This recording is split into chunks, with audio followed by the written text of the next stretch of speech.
Good morning all of you. मैं Arun Tripathi Mishra sir की class में। जैसा कि आप लोग पता है हमारी रिवीजन क्लास चल रहा है। आज हम लोग चाइल्डहुड एंड ग्रोइंग अप से कुछ क्वेश्चंस को करेंगे। इससे पहले मैं आपको बता दूं, जो मैं क्वेश्चन बता रही हूं ये सिर्फ आपका रिवीजन पार्ट है। अगर इसको डिटेल में आपको देखना है, पहले डिटेल तो आपको देखना ही चाहिए। जैसे मिश्रा सर ने आपको पढ़ाया हुआ है, बुद्धि से संबंधित, आपका डेवलपमेंट से संबंधित, वृद्धि से संबंधित जितने भी क्वेश्चन है, जितना भी डिटेल है, सर ने उसमें टर्म्स भी बहुत अच्छे अच्छे दिए हुए हैं, उसको आप ज़रूर देखिए। उसके बाद से आप इसको देखिए, आपका पूरा कवर हो जाएगा। क्योंकि ये जो क्वेश्चन मैं बना रही हूँ उसी में से छाटे हुए क्वेश्चन हैं और कुछ ऐसे क्वेश्चन हैं जो नए हैं। तो इसमें आप देखिए, सबसे पहले आप कृष्णा सर की डिटेल क्लास देखिए, उसके बाद से इन क्वेश्चंस को देखिएगा। आपके क्वेश्चन बहुत अच्छी तरह बन जाएंगे। अब देख रहे हैं आप कि पहला पेपर भी आपका बना था, यानी जो हमने पढ़ाया था, क्योंकि हम लोग हर एक टॉपिक को पूरा पढ़ाते हैं, यानी शुरू से लेकर लास्ट तक हर एक टॉपिक से जो जो क्वेश्चन बन सकता है, जितने भी टर्म्स निकल सकते हैं, उन सबको हम लोग पढ़ाते हैं। इसलिए आप लोग शुरू से लेकर लास्ट तक कोई भी आप देखते हैं, कोई भी वीडियो देखते हैं, तो शुरू से लेकर लास्ट तक देखिए, ताकि आपको हर एक टॉपिक आपका क्लियर हो सके। चलिए हम लोग स्टार्ट करते हैं। आज का जो टॉपिक है आपका चाइल्डहुड एंड ग्रोइंग अप से है। सबसे पहला क्वेश्चन आपका है, शैशवावस्था सीखने का आदर्श काल है, कथन किसका है? पहला ऑप्शन है फ्राइड, दूसरा ऑप्शन है न्यूमैन, थर्ड ऑप्शन है वैलेंटाइन और लास्ट ऑप्शन है क्रो एंड क्रो। इसका आंसर है सी, वैलेंटाइन। शैशवावस्था सीखने का आदर्श काल है, ये कथन किसका है? वैलेंटाइन का है। ये जितने भी टर्म्स हैं, आदर्श काल और फिर उसके बाद से अनोखा काल, ये जो टर्म्स है ना, इन लोगों को याद करने के लिए आपको सर ने भी बताया हुआ है। आप सर का डिटेल जब देखेंगे तो आप लोगों को समझ में आ जाएगा कौन सा किसका काल है और किसने क्या कहा है। ठीक है। नेक्स्ट क्वेश्चन, सीखने का अनोखा काल किस अवस्था को कहा जाता है? पहला ऑप्शन है शैशवावस्था, दूसरा ऑप्शन है बाल्यावस्था, थर्ड ऑप्शन है गर्भावस्था और लास्ट ऑप्शन है आपका किशोरावस्था। इसका आंसर है ए, शैशवावस्था। शैशवावस्था को सीखने का अनोखा काल कहा गया है। नेक्स्ट क्वेश्चन, संवेग शब्द का अर्थ होता है? पहला ऑप्शन है उत्तेजित अवस्था, दूसरा ऑप्शन है घबरा देना, थर्ड ऑप्शन है झंझोर देना और लास्ट ऑप्शन है उपरोक्त सभी। इसका आंसर है डी, उपरोक्त सभी। संवेग का अर्थ होता है उत्तेजित अवस्था होना, उत्तेजित होना, घबराना या फिर झंझोर देना। ये सब संवेग्स हैं, यानी इमोशंस हैं, तो ये इसका अर्थ होता है। नेक्स्ट क्वेश्चन, किशोरावस्था की विशेषताएं हैं। पहला ऑप्शन है मानसिक शक्तियों का विकास, दूसरा ऑप्शन है मानसिक स्वतंत्रता, थर्ड ऑप्शन है शारीरिक परिवर्तन और लास्ट ऑप्शन उपरोक्त सभी। इसका आंसर है डी, उपरोक्त सभी। किशोरावस्था में विशेषताओं की बात करें तो उसमें मानसिक शक्तियों का विकास होता है, मानसिक स्वतंत्रता होती है और शारीरिक परिवर्तन भी देखा जाता है। ये इसकी विशेषताओं में आएगा। नेक्स्ट क्वेश्चन, किशोरावस्था के संवेग है। पहला ऑप्शन है प्रेम एवं ईर्ष्या, दूसरा ऑप्शन है भय, थर्ड ऑप्शन है क्रोध और लास्ट ऑप्शन आपका उपरोक्त सभी। इसका आंसर है डी, उपरोक्त सभी। किशोरावस्था में आपके जो इमोशंस होते हैं, आपका प्रेम की तरफ, ईर्ष्या के रूप में या भय के रूप में या क्रोध के रूप में ही आपके सामने दिखाई देते हैं। ये संवेग, ये इमोशंस किशोरावस्था में दिखाई देते हैं। नेक्स्ट क्वेश्चन, निम्न में से किस अवस्था में प्रत्यक्ष वस्तु विचार प्रक्रिया निहित होती है? पहला ऑप्शन आपका संवेदी पेशीय अवस्था, दूसरा ऑप्शन है मूर्त संक्रिय अवस्था, थर्ड ऑप्शन है आपका औपचारिक संक्रिय अवस्था और लास्ट ऑप्शन है पूर्व संक्रिय अवस्था। इसका आंसर है बी, मूर्त संक्रिय अवस्था। अगर हम प्रत्यक्ष वस्तु विचार प्रक्रिया की बात करें तो आपका मूर्त संक्रिय अवस्था होता है। ये क्वेश्चन आप देख रहे हैं कि जीन पियाजे से संबंधित है। जीन पियाजे का जितना भी स्टेजेस है, यानी चारों स्टेजेस, संवेदी, मूर्त और पूर्व संक्रिया और औपचारिक संक्रिया अवस्था, ये चारों अवस्था के बारे में बहुत डिटेल में मिश्रा सर ने पढ़ाया है। इसको आप देख सकते हैं, उनका पढ़ाया हुआ आप देखेंगे कि हर एक क्वेश्चन को उन्होंने टच किया हुआ है, तो इसको आप ज़रूर देखिए। सबसे पहले उनका डिटेल देखिए, उसके बाद से इन क्वेश्चंस को देखिए, आपके क्वेश्चन आराम से हो जाएंगे। ये क्वेश्चन उन्हीं में से है क्योंकि आपको पूरा डिटेल में पढ़ाया, शुरू से लेकर लास्ट तक उस टॉपिक को छुआ गया है, तो उसमें से हर एक क्वेश्चन आपका बन जा रहा है। इसीलिए हर एक पेपर में हमारे क्वेश्चन मिल जाते हैं। तो इसलिए आप लोग सबसे पहले डिटेल देखा करिए, फिर आप लोग इन क्वेश्चंस को देखा करिए। आपका क्वेश्चन डिटेल में अगर देखते हैं तो आपका अच्छी तरह हो जाएगा। नेक्स्ट क्वेश्चन, किसी व्यक्ति द्वारा दमित इच्छाओं का समूह निम्न में होता है? पहला ऑप्शन है अचेतन, दूसरा ऑप्शन है चेतन, थर्ड ऑप्शन है अर्धचेतन और लास्ट ऑप्शन है पराअहम। इसका आंसर है ए, अचेतन। किसी व्यक्ति द्वारा दमित इच्छाओं का समूह आपका अचेतन में होता है, यानी कि अनकॉन्शियस माइंड में होता है। अगर हम अचेतन, चेतन और अर्धचेतन की बात करें, यानी पराअहम की बात करें, तो सिगमंड फ्राइड ने दिया था। सिगमंड फ्राइड को भी मिश्रा सर ने बहुत अच्छे से पढ़ाया है। इनफैक्ट आपको साइकोलॉजी का जितना भी पार्ट है मिश्रा सर ने आपको डिटेल में पढ़ाया हुआ है, उसको आप देख सकते हैं। उससे आपका क्या होगा कि आपका हर एक टॉपिक आपका क्लियर हो जाएगा। इसके लिए आपको मेरे डिस्क्रिप्शन बॉक्स में जाना पड़ेगा। डिस्क्रिप्शन बॉक्स में आपको हर एक चीज़ मिल जाएगी। आपको आई कार्ड में भी मिल जाएगा, आई कार्ड में भी दिखेगा आपको, उसमें मिल जाएगा। नेक्स्ट क्वेश्चन आपका है, विकासात्मक मनोविज्ञान के जनक है। पहला ऑप्शन है वॉटसन, दूसरा ऑप्शन है पेस्टोलॉजी, थर्ड ऑप्शन है जीन पियाजे और लास्ट ऑप्शन है वुडवर्थ। इसका आंसर है सी, जीन पियाजे। अगर विकासात्मक मनोविज्ञान के जनक की बात करें तो जीन पियाजे है। जीन पियाजे को बहुत डिटेल में पढ़ा है मिश्रा सर ने, इसलिए आप लोग को उनको जरूर देखना है। नेक्स्ट क्वेश्चन, निम्न में से किस अवस्था में समस्या समाधान की योग्यता विकसित हो जाती है? पहला ऑप्शन है सेंसरी मोटर स्टेज, दूसरा ऑप्शन है pre operational stage, third option है कंक्रीट ऑपरेशनल स्टेज और लास्ट आपका फॉर्मल ऑपरेशन स्टेज।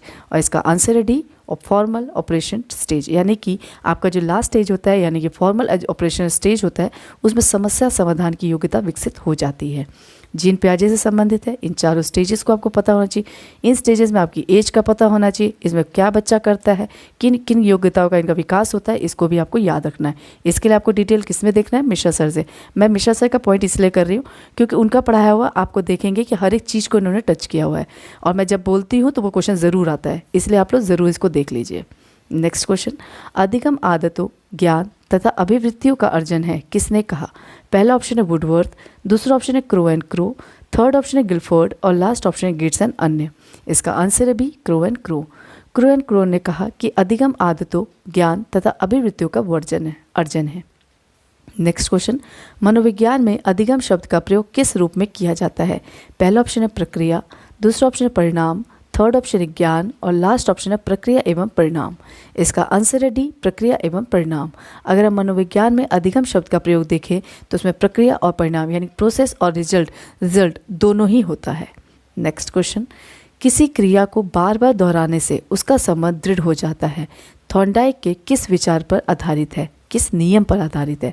इसका पहला ऑप्शन है तत्परता का नियम, दूसरा ऑप्शन है प्रभाव का नियम, थर्ड ऑप्शन है अभ्यास का नियम और लास्ट ऑप्शन है कोई नहीं। इसका आंसर है भी, प्रभाव का नियम।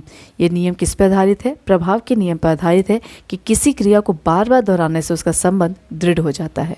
नेक्स्ट क्वेश्चन, गलत युग में छाटिए। पहला ऑप्शन है एसआर थ्योरी, जिसके सामने लिखा है थॉर्नडाइक, दूसरा ऑप्शन अनुकूलित अनुक्रिया सिद्धांत, जिसके सामने लिखा है पेवलॉव, थर्ड क्वेश्चन है आपका क्रिया प्रसूत अनुबंधन सिद्धांत, जिसके सामने लिखा है स्किनर और लास्ट ऑप्शन है प्रबलन सिद्धांत, जिसके सामने लिखा है कोहलरबर्ग। इसका आंसर है डी, प्रबलन सिद्धांत, जिसके सामने कोहलरबर्ग। कोहलरबर्ग प्रबलन सिद्धांत के नहीं है, इनका हल है, यानी हल ने प्रबलन सिद्धांत दिया था। एसआर थ्योरी थॉर्नडाइक ने दी थी, जिसमें आपका त्रुटिहीन प्रयास भी है, यानी कि त्रुटि और प्रयास का भी सिद्धांत थॉर्नडाइक ने दिया। बॉन्ड थ्योरी भी थॉर्नडाइक ने दी और एसआर थ्योरी भी थॉर्नडाइक ने दी है। नेक्स्ट आपका अनुकूलित अनुक्रिया सिद्धांत वो पेवलॉव ने दिया है। उसका क्रिया प्रसूत अनुबंधन सिद्धांत आपका स्किनर का है। तो ये आप लोगों को याद होना चाहिए इसके कौन कौन से युग में है। प्रबलन सिद्धांत आपका हल ने दिया था। और अगर हम कोहलरबर्ग की बात करें तो उन्होंने सूच का सिद्धांत दिया था। ठीक है, इसको भी आप लोग याद रखेंगे। थॉर्नडाइक का एसआर थ्योरी, पेवलॉव का अनुकूलित अनुक्रिया सिद्धांत, स्किनर का क्रिया प्रसूत अनुबंधन सिद्धांत, प्रबलन सिद्धांत आपका हल का है और कोहलरबर्ग का आपका सूच का सिद्धांत है। इसे आप लोग याद रखेंगे। नेक्स्ट क्वेश्चन, बालक का मस्तिष्क कोरा कागज होता है, किसने कहा है? पहला ऑप्शन है प्लेटो, दूसरा ऑप्शन है रूसो, थर्ड ऑप्शन है जॉन लॉक और लास्ट ऑप्शन है थॉर्नडाइक। इसका आंसर है सी, जॉन लॉक। बालक का मस्तिष्क कोरा कागज होता है, ये किसने कहा था? जॉन लॉक ने कहा था। नेक्स्ट क्वेश्चन, बुद्धि का समूह कारक सिद्धांत किसका है? पहला ऑप्शन है स्पेयरमैन, दूसरा ऑप्शन है थॉर्नडाइक, थर्ड ऑप्शन है बीने और लास्ट ऑप्शन है थर्स्टन। इसका आंसर है डी, थर्स्टन। बुद्धि का समूह कारक सिद्धांत आपका थर्स्टन ने दिया था और पीएमए थ्योरी यानी प्राइमरी मेंटल एबिलिटी आपका थर्स्टन ने दिया था। ये भी आपको याद होना चाहिए। समूह कारक सिद्धांत थर्स्टन और पीएमए थ्योरी भी आपकी जो है वो थर्स्टन ने ही दी थी। नेक्स्ट क्वेश्चन, जेपी गिलफोर्ड ने बुद्धि का कौन सा सिद्धांत दिया? पहला ऑप्शन है समूह कारक सिद्धांत, दूसरा ऑप्शन है आपका द्विकारक सिद्धांत, थर्ड ऑप्शन है 3D यानी 3 डायमेंशंस और लास्ट ऑप्शन है तीतंत्र का सिद्धांत। इसका आंसर है सी, 3 डायमेंशंस। जिन्होंने यानी जेपी गिलफोर्ड ने बुद्धि की संरचना का सिद्धांत दिया था, 3 डायमेंशंस दिए थे। 3 डायमेंशंस में आपका कंटेंट है, आपका उसके बाद से आपका ऑपरेशंस है और फिर लास्ट में आपका प्रोडक्ट है। तो ये 3 डायमेंशन से 4, 5, 6 यानी 120 होते हैं आपके। ठीक है, इसमें आपका समूह कारक सिद्धांत थर्स्टन का हमने इससे पहले देखा, द्विकारक सिद्धांत आपका स्पीयरमैन का, ये भी देख लिया, और तीतंत्र का सिद्धांत आपका स्टर्नबर्ग का है। इसे भी आप लोग याद रखेंगे। समूह कारक सिद्धांत आपका थर्स्टन का, द्विकारक सिद्धांत आपका स्पीयरमैन का, तीतंत्र का सिद्धांत स्टर्नबर्ग का और 3D आपका गिलफोर्ड का है यानी जेपी गिलफोर्ड का है। नेक्स्ट क्वेश्चन, शिक्षा व्यक्ति की जन्मजात शक्तियों का स्वाभाविक समरस तथा प्रगतिशील विकास है। पहला ऑप्शन है पेस्टोलॉजी, दूसरा ऑप्शन है गांधी जी, थर्ड ऑप्शन है विवेकानंद और लास्ट ऑप्शन है अरस्तु। इसका आंसर है सी, विवेकानंद। शिक्षा व्यक्ति की जन्मजात शक्तियों का स्वाभाविक, समरस तथा प्रगतिशील विकास है। ये किसका स्टेटमेंट है? विवेकानंद का। नेक्स्ट क्वेश्चन, मनोविज्ञान के विकास का सही सुमेल बताएं। पहला ऑप्शन है चेतना, व्यवहार, आत्मा, मन। दूसरा ऑप्शन है व्यवहार, आत्मा, चेतना, मन। थर्ड ऑप्शन है आत्मा, चेतना, मन, व्यवहार और लास्ट ऑप्शन है आत्मा, मन, चेतना, व्यवहार। इसका आंसर है डी, आत्मा, मन, चेतना, व्यवहार। यानी मनोविज्ञान के विकास में सबसे पहले आत्मा आया, फिर मन, फिर चेतना को स्वीकार किया गया और लास्ट में हम व्यवहार यानी अब हम व्यवहार में देखते हैं। नेक्स्ट क्वेश्चन, व्यक्तित्व गुणों का समुचित रूप है। पहला ऑप्शन है वैलेंटाइन, दूसरा ऑप्शन है गिलफोर्ड, थर्ड ऑप्शन है आलपोर्ट और लास्ट ऑप्शन है बीने। इसका आंसर है बी, गिलफोर्ड। व्यक्तित्व गुणों का सम्मिलित रूप आपका गिलफोर्ड ने कहा है। इससे पहले मैं आपको बता दूं, मिश्रा सर का क्लास आप ज़रूर देखिए। साइकोलॉजी की जितनी भी क्लासेस हैं उसको आप देखिए, आपको मेरे प्लेलिस्ट में अलग से मिल जाएगा, डिस्क्रिप्शन बॉक्स में भी आपको मिल जाएगा। इसको आप लोग ज़रूर देख लेंगे। उसके बाद से इन क्वेश्चंस को करेंगे, आपका आराम से हो जाएगा। नेक्स्ट क्वेश्चन, निम्न में से थॉर्नडाइक द्वारा दिया गया बुद्धि के प्रकार नहीं है। पहला ऑप्शन है सामाजिक बुद्धि, दूसरा ऑप्शन है मूर्त बुद्धि, थर्ड ऑप्शन नैतिक बुद्धि और लास्ट ऑप्शन है अमूर्त बुद्धि। इसका आंसर है सी, नैतिक बुद्धि। थॉर्नडाइक द्वारा नैतिक बुद्धि नहीं दी गई है, जबकि आपका मूर्त, अमूर्त और सामाजिक बुद्धि दिया गया है। 3 प्रकार दिए हैं, मूर्त बुद्धि, अमूर्त बुद्धि और सामाजिक बुद्धि। नेक्स्ट क्वेश्चन, व्यक्तित्व परीक्षण हेतु निम्न में से कौन परीक्षण मूरे और मॉर्गन द्वारा दिया गया। पहला ऑप्शन है रोजर शाही संबंध धब्बा परीक्षण, दूसरा ऑप्शन है TAT, थर्ड ऑप्शन है CAT और लास्ट ऑप्शन है शब्द साहचर्य परीक्षण। इसका आंसर है बी, टैट यानी TAT। व्यक्तिगत परीक्षण हेतु आपका टैट यानी TAT परीक्षण मॉर्गन और मूरे द्वारा दिया गया था, जिसे हम पूरा फुल फॉर्म देखें तो थर्मेटिक एप्रिसिएशन टेस्ट कहते हैं, यानी प्रासंगिक अंतर्बोध परीक्षण। स्याही रोशा धाबा परीक्षण आपका क्या है? धब्बा परीक्षण किसका है? आपका हरमन रोशा का है। CAT यानी कि आपका चिल्ड्रन एप्रिसिएशन टेस्ट होता है।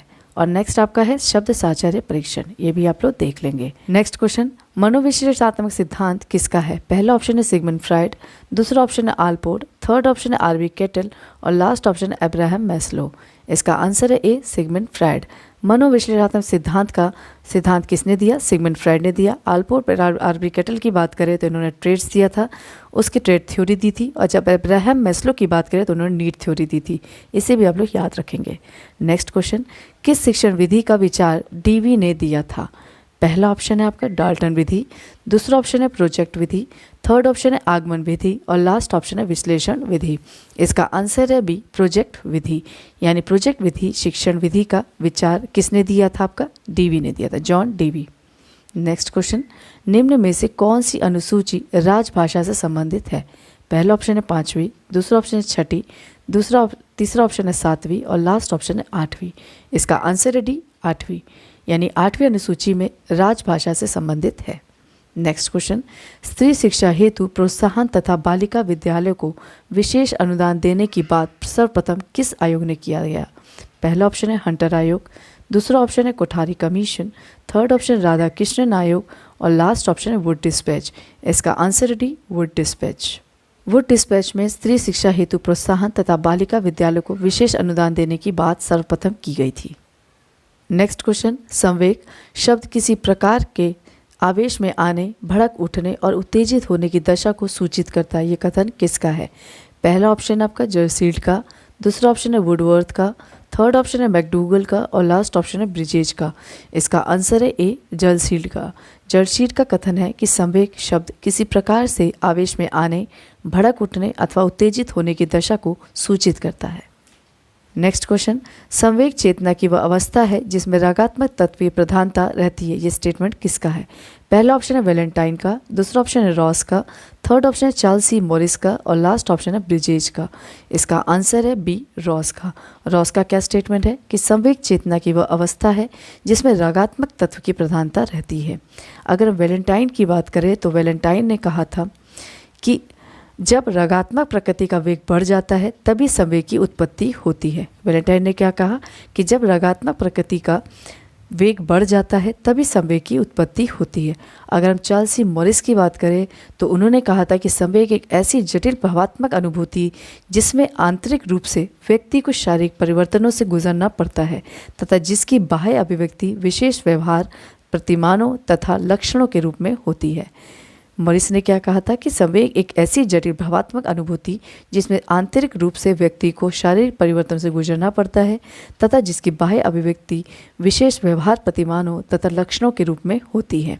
और अगर ब्रिजेश की बात करें यानी कि ब्रिजेज की बात करें तो उन्होंने कहा कि शिशु के जन्म के समय केवल उत्तेजना होती है, संवेगों का विकास तो बाद के वर्ष में होता है।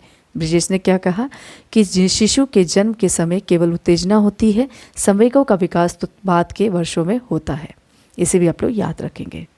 नेक्स्ट क्वेश्चन, व्यक्ति का संवेगात्मक व्यवहार उनके शारीरिक एवं मानसिक विकास के अनुरूप एवं उससे संबंधित होता है। ये स्टेटमेंट किसका है?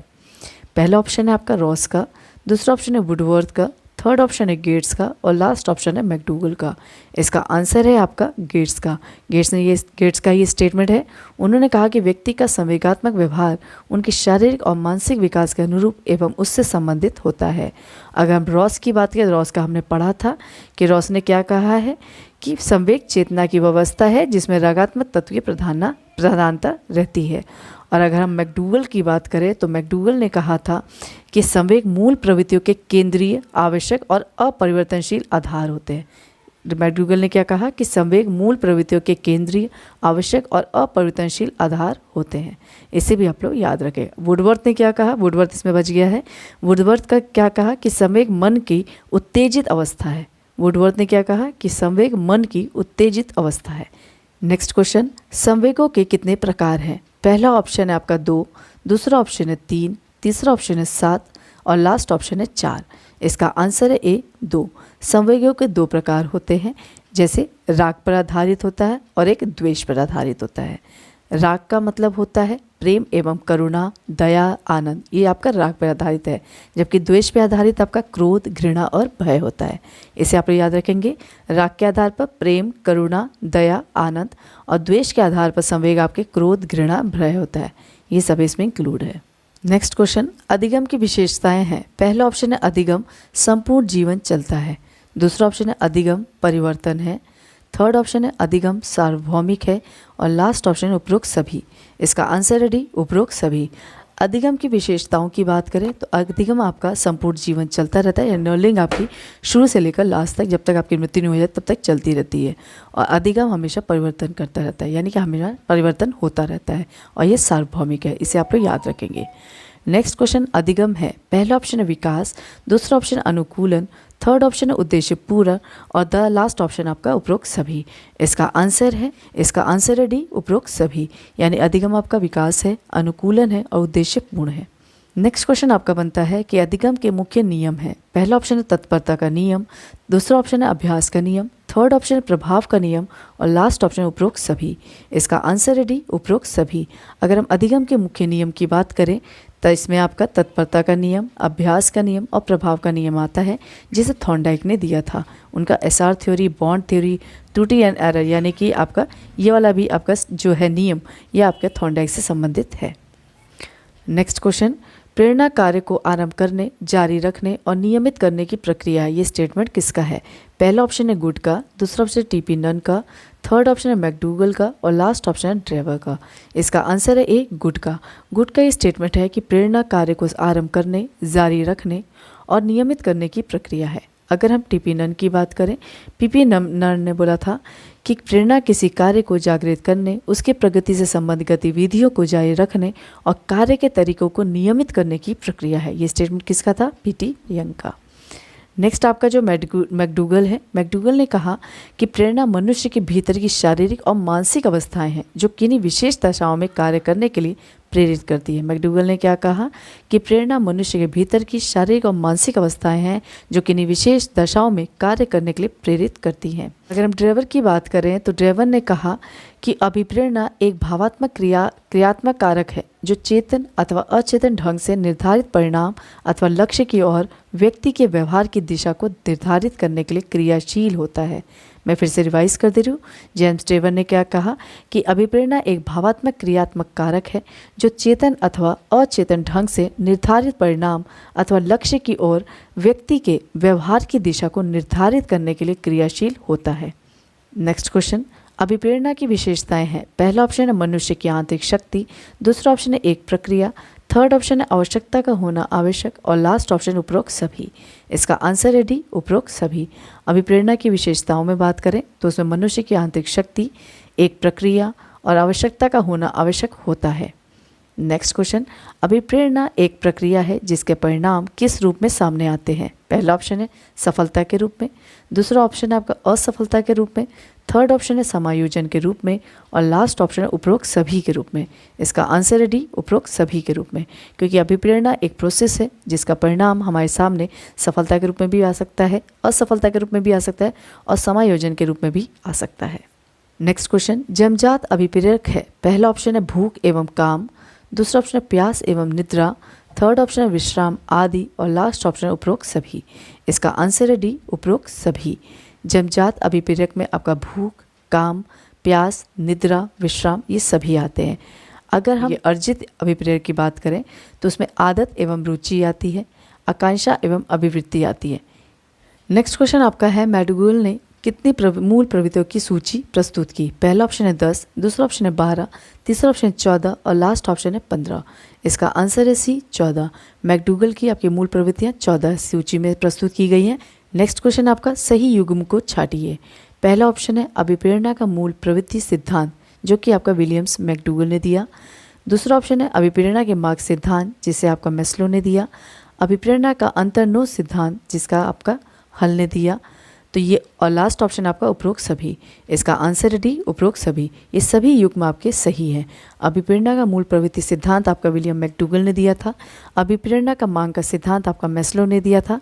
अभिप्रेरणा का अंतर्निहित सिद्धांत आपका हल ने दिया था। और अगर हम एक दो और बात करें तो अभिप्रेरणा का प्रोत्साहन सिद्धांत आपका वॉल्स ने दिया था और अभिप्रेरणा का मनोविश्लेषणात्मक सिद्धांत आपका सिगमंड फ्राइड ने दिया था। इसे भी आप लोग याद रखेंगे। नेक्स्ट क्वेश्चन, विद्यार्थियों की अभिप्रेरणा बढ़ाने की तकनीक है। पहला ऑप्शन है सीखने की इच्छा, दूसरा ऑप्शन है उद्देश्य एवं लक्ष्यों का ज्ञान, थर्ड ऑप्शन है आकांक्षा स्तर और लास्ट ऑप्शन है उपरोक्त सभी। इसका आंसर है डी, उपरोक्त सभी। विद्यार्थियों की अभिप्रेरणा बढ़ाने की तकनीक में आपका सीखने की इच्छा होनी चाहिए, उद्देश्य एवं लक्ष्य का ज्ञान होना चाहिए और आकांक्षा स्तर भी होना चाहिए। नेक्स्ट क्वेश्चन, प्रेरणा छात्र में रुचि उत्पन्न करने की कला है। ये कथन या स्टेटमेंट किसका है। पहला ऑप्शन है एडरसन का, दूसरा ऑप्शन है कैली का, थर्ड ऑप्शन है थॉमसन का और लास्ट ऑप्शन है वुडवर्थ का। इसका आंसर है सी, थॉमसन का। प्रेरणा छात्र में रुचि उत्पन्न करने की कला है, ये आपका थॉमसन ने कहा था। नेक्स्ट क्वेश्चन, व्यक्तित्व के अंदर उन मनोशारीरिक गुणों का गत्यात्मक संगठन है जो वातावरण के साथ उसका एक अनूठा समायोजन स्थापित करता है।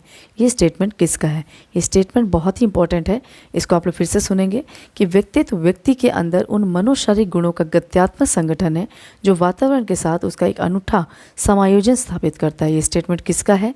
पहला ऑप्शन आपका है आल्पोर्ट का, दूसरा ऑप्शन है गिलफोर्ड का, थर्ड ऑप्शन है जेम्स ट्रेवर का और लास्ट ऑप्शन है वैलेंटाइन का। इसका आंसर है ए, आल्पोर्ट का। आल्पोर्ट ने ये कथन है या स्टेटमेंट है कि व्यक्तित्व व्यक्ति के अंदर उन मनोशारीरिक गुणों का गत्यात्मक संगठन है जो वातावरण के साथ उसका एक अनूठा समायोजन स्थापित करता है। अगर हम गिलफोर्ड की बात करें तो गिलफोर्ड ने कहा कि व्यक्तित्व गुणों का समन्वित रूप है। क्या कहा उन्होंने। व्यक्तित्व गुणों का समन्वित रूप है। और अगर हम वही कहें वैलेंटाइन की बात करें तो वैलेंटाइन ने कहा कि व्यक्तित्व जन्मजात एवं अर्जित प्रवृत्तियों का योग है। वैलेंटाइन ने क्या कहा कि व्यक्तित्व जन्मजात एवं अर्जित प्रवृत्तियों का योग है। नेक्स्ट क्वेश्चन, साइन अधिगम यानी कि साइन लर्निंग आपकी किसने दी है। पहला ऑप्शन है टॉलमेन, दूसरा ऑप्शन है पियाजे, थर्ड ऑप्शन है फ्रोबेल और लास्ट ऑप्शन है पंपोनाजी। इसका आंसर है ए, टॉलमेन। यानी कि साइन लर्निंग किसने दी है आपकी, टॉलमेन ने दी है। अगर हम पियाजे की बात करें तो उन्होंने विकासात्मक मनोविज्ञान दिया था। फ्रोबेल की बात करें उन्हें खेल विधि या फिर किंडरगार्टन प्रणाली दी थी।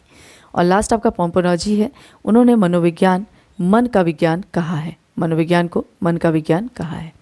ये आपको याद होना चाहिए। टॉलमेन का साइन थ्योरी, साइन लर्निंग, पियाजे का विकासात्मक मनोविज्ञान, फ्रोबेल का खेल विधि या फिर किंडरगार्टन और पैम्पोनॉजी का आपका मनोविज्ञान मन का विज्ञान है।